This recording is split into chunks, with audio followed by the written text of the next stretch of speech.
I asked you, what do you do to recharge when life gets the better of you? I realize, I know, I sit here and I bash Gen Zs every day. It's so fun. They're my favorite punching bag. Hi, Gen Z Nation. But we need to borrow leaf from Gen Zs. Gen Zs are connoisseurs of the soft life. If someone could pay them to do nothing, that would be the career path that they will mostly pick, right? But sometimes we look at it as a dreadful thing, but think about it. Our parents, did you watch your parents put emphasis, like really, on downtime, on resting? No. In fact, culturally, as Black people, Black folk believe toiling, grinding, hard work, blood, sweat, and tears. In fact, we love that hustler nation. Look at that. Would you look at that slogan? We just want to put in the work. And then, so when do you rest? When you're retired, you have so many lifestyle diseases. You can't enjoy chopping your money. You need to sometimes get a breather, put a comma, go and spend that money. It's your money. I keep laughing. And when I talk to my friend, and I'm like, we grind so hard to enjoy our money towards the end. Why? Why can't you have the best of both worlds? Why can't you work hard and play hard? This past weekend for me was an absolute nudge in the right direction that I'm going to start living very intentionally. I'm going to start enjoying my life more intentionally. And I don't know why it's almost shameful to want to enjoy breaks. Make it normal. I'm serious. We need to normalize doing nothing, chilling. This full conversation about grinding. And this conversation is not because CMB Prezo fainted. This conversation is just watching everyone around me. Yesterday, I was in a meeting. Yesterday, I was in a meeting, and we were all so bloody exhausted. It was so hilarious. One person had sunglasses. Can you imagine? Someone had sunnies in a meeting. Not a hangover.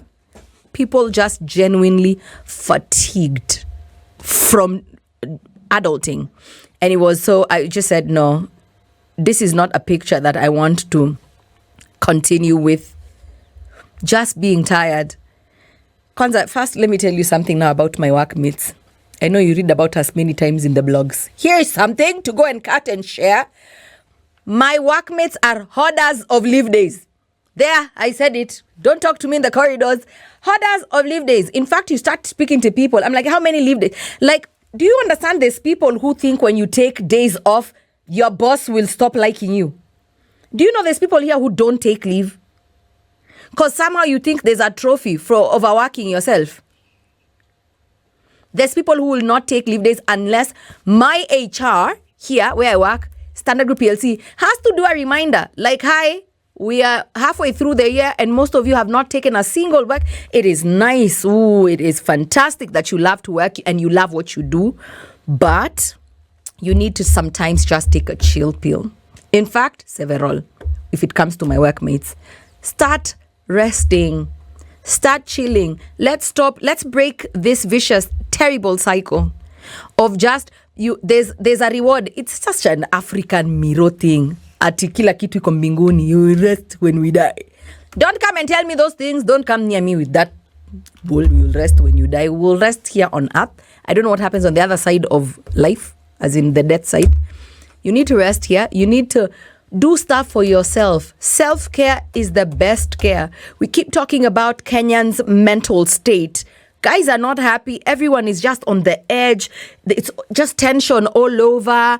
Guys are always in small little cocoons, just complaining. By the way, I'm avoiding people who call me just to complain. Because I'm also not your shrink. Like, you can only call me once a week to complain. And not about the same thing. Next week, pick another thing to complain about. I'm serious. It's a lot. Can we just chill? All I'm trying to say is the universe sent me to you to tell you, you don't get a bonus for hoarding your leave days. Go to your leave management system, apply, take a break. If you're self-employed, take a wait, this FOMO, what do you think is going to happen to you? If your office is going to fire you, they're going to fire you whether or not you take leave days or not. You think they go and they count? Oh, Absolute gets a pass because he's not taking leave for 2 years. When they're coming and they are chopping, they just chop. They chop. And it's not personal. Learn to rest. If you're self-employed, your business is not going to suffer without you. Make sure you have systems and structures in place so that everything goes about smoothly, even in your absence. The first year of this show was so much for me. 2021, I didn't want to leave. I was like, no one gets it. Even you, you who is listening, you didn't get it. So I was like, I was so obsessed. I did not want to go anywhere. I carried forward so many leave days to the next year. And I would feel so guilty when I would have to take a break. Now, I think my boss is like, this chick is trigger happy with that leave button because I'm all up in there planning my leave days in advance. I can't wait for my daughter to go on summer break because I can't wait to chill and be out of this, all around this town, just dancing and shaking my little tush. And you should do the same. You don't get a reward for being exhausted. Stop it with that crap. It's not fair. Take some time. Self-care is the best care. This is your body. The only one you have. The way you take your heart and your soul to church, you take your car for service, right? Your body needs some service too. Not the one for tonight. For rest. Thanks. End of my TED Talks.